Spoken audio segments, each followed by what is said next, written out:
Hello বন্ধুরা, Rajnandini food lovers আপনার সবাইকে স্বাগত। আর মিতালি আজকে বানাবে সজনে ডাঁটার কারি। কারি বানাবার জন্য আমি এখানে নিয়ে নিয়েছি, এই দেখুন মোটা মোটা শাঁসওয়ালা সজনে ডাঁটা। তো এইগুলো কাটিং করেছে রাজনন্দিনী বাবা। আর এখানে নিয়ে নিয়েছি যথেষ্ট পরিমাণে পেঁয়াজ কুচি, এটা মিডিয়াম সাইজের দুটো পেঁয়াজ নিয়েছি। আর এখানে পেঁয়াজ আদা রসুন বাটা 2 চামচের মতো নিয়েছি। টমেটো মিডিয়াম সাইজের দুটো নিয়েছি।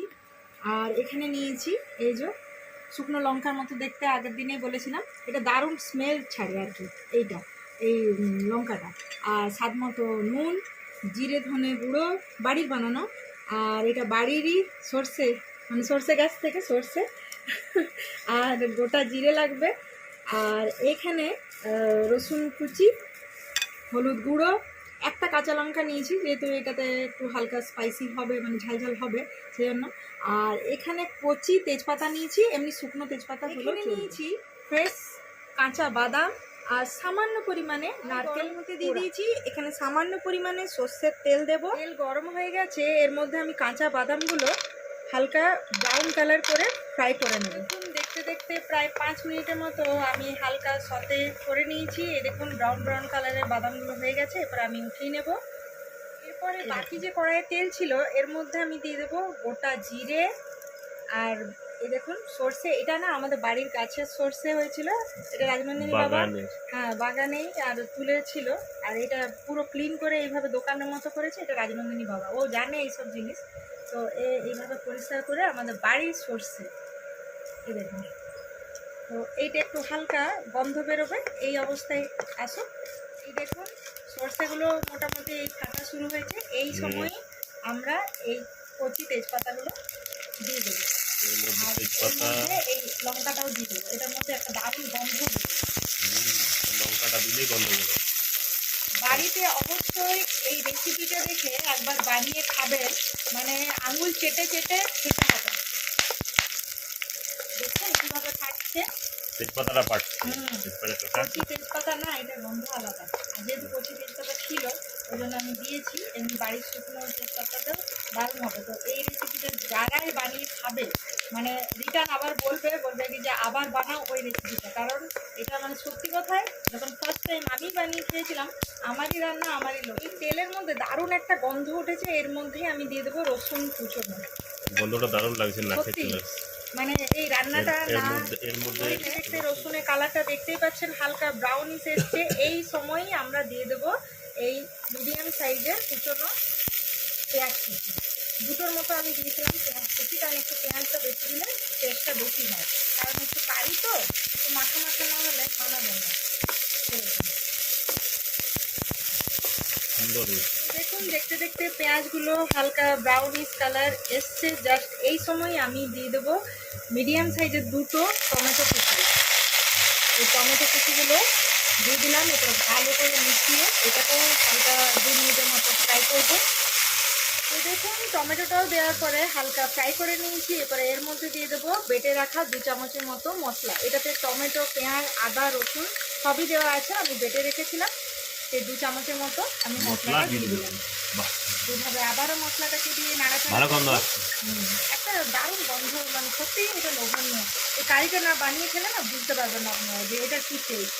আর এর মধ্যে আমি দিয়ে দেবো স্বাদ মতো নুন, আর গোটা জিরে ধনে গুঁড়ো, আমি বাড়িতেই বানাই এই মশলা, এটা আমি দিয়ে দিলাম। আর এখানে হলুদ গুঁড়ি দিয়ে দিলাম। দেখুন সমস্ত মশলা একসাথে মিশিয়ে হালকা করে ফ্রাই করবো। আর এর মধ্যে আমি দিয়ে দেবো জাস্ট নামমাত্র হালকা একটু জল, কারণ নাহলে মশলাটা ভালো করে ভাজা হবে না। এই দেখুন একটু ভালো করে এটা সময় নিয়ে একটু এইভাবে,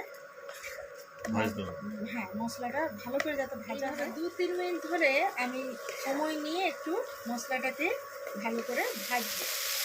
মশলাটা যতক্ষণ ধরে ফ্রাই হচ্ছে ততক্ষণ চলুন আমরা এখানে বাদাম আর নারকেল কোরানোটা একসাথে পেস্ট করে নেব।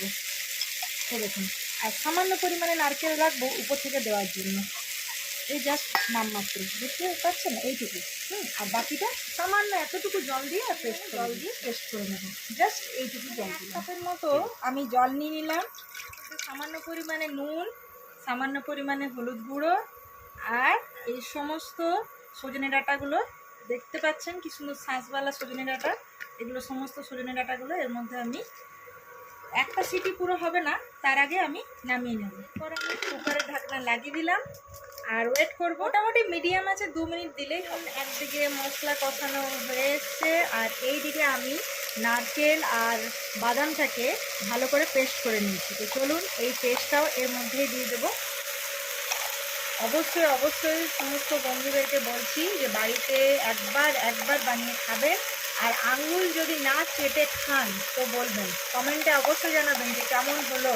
মিক্সারের জারের মধ্যে নারকেল আর বাদামের যে মিশ্রণটা ছিল সেটার মধ্যে আমি সামান্য পরিমাণে জল দিয়ে ওই জলটাকেও ভালো করে দেখুন দিয়ে দিলাম এর মধ্যে। এই জলটাতেই দেখুন কষানোটা হয়ে যাবে। দারুণ একটা ফ্লেভারও আসছে, হ্যাঁ, আর দেখতে ইমাজিনিং লাগছে।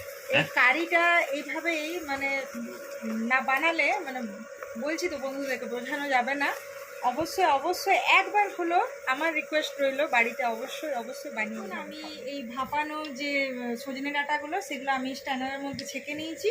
এরপরে এই মশলা তো দেখতেই পাচ্ছেন কষানো হয়ে এসছে, যে তেলটা ছেড়ে ছেড়ে বেরোচ্ছে। এই অবস্থায় যখন হবে তখন এর মধ্যে এই সজনে ডাঁটাগুলো, ভাপানো সজনে ডাঁটাগুলো দিয়ে দেবো। এই দেখুন, এরপরে ভালো করে এই সজনে ডাঁটার মধ্যে মশলাটাকে কষাতে হবে, ভালো করে কষাতে হবে। এই দেখুন দারুণ একটা গন্ধ বেরাচ্ছে। অবশ্যই। আর এটা যারা না বানিয়ে খাবেন তারা সত্যি বড় মিস করবেন। হ্যাঁ, কারণ এর টেস্ট না খেলে বোঝা যাবে না। এই দেখুন কষানো হয়ে গেছে। এরপরে এর মধ্যে আমি দিয়ে দেবো সামান্য পরিমাণে একটু জল, যেহেতু মাখা মাখা ব্যাপারটা হবে, কারি হবে তো ওই জন্য খুব বেশি জল দেব না। তো দেখুন এরকম সামান্য পরিমাণে একটু জল দিলাম। আর এর মধ্যে দিয়ে দেবো কাঁচা লঙ্কা, কারণ কাঁচা লঙ্কাটা লাস্টে দিলাম। গোটা কাঁচা লঙ্কা দিয়েছি যাতে ঝালটা না হয়ে যায়। আর আপনারা যদি চান তো চিড়ে চিড়ে কাঁচা লঙ্কা দিতে পারেন, যারা ঝাল পছন্দ করেন বেশি পরিমাণেও লঙ্কা দিতে পারেন। জল দেওয়ার পরে এর মধ্যে আমি ঢাকা দিয়ে দেবো 2 মিনিটের জন্য, এটাকে ফুটতে দেবো। তো দেখুন 2 মিনিট হয়ে গেছে। এরপর দেখি বাহ, দারুণ দারুণ দারুণ গন্ধ বেরিয়েছে। আর দেখতেই পাচ্ছেন একদম গায়ে মাখা মাখা হয়ে গেছে। এরপরে এটাকে আমি অফ করে দেবো। আর এর মধ্যে দিয়ে দেবো এই গরম গরম অবস্থাতেই দেখুন এই নারকেল পুরোটা, দেখতে মানে পাচ্ছেন? দেখতে একদম ফ্যান্টাস্টিক, আর গন্ধও দারুণ লাগছে, আর খেতেও এইটা ভালো। সত্যি তো যারা না খাবেন বানিয়ে তারা মানে মিস করবেন। Very nice. মুখে লেগে থাকার মতো, না আঙুল চেটে চেটে খাবেন, বারবার বলছি। আচ্ছা, রান্না হয়ে গেছে, আর আপনারা তো জানেন আমি বসে আছি এই জন্য। হ্যাঁ তো অবশ্যই। আমাকে একটু আচ্ছা, টেস্ট এই করতে নারকেল কোড়া এইটাতেই দিয়ে দিচ্ছি তোমাকে, চলো একটু দিয়ে দাও। চলো খেয়ে বলো কেমন হয়েছে। এই প্লেটটাতেই দিলাম, নারকেল কোড়া রেখেছিলাম, তো খেয়ে বলো টেস্ট কেমন হয়েছে। এটা গায়ে মাখা মাখা হবে, ওই জন্যই সজনে খাওয়ার জন্য তো একবার অস্থির হয়ে যাবে। খেয়ে বলো টেস্ট কেমন হয়েছে। সুন্দর একটা মানে এই মানে ড্রামস্টিক দিয়ে সজনে ডাঁটা দিয়ে যে এত সুন্দর একটা রেসিপি হয় আমার জানা ছিল না। না, এটা আমি আগে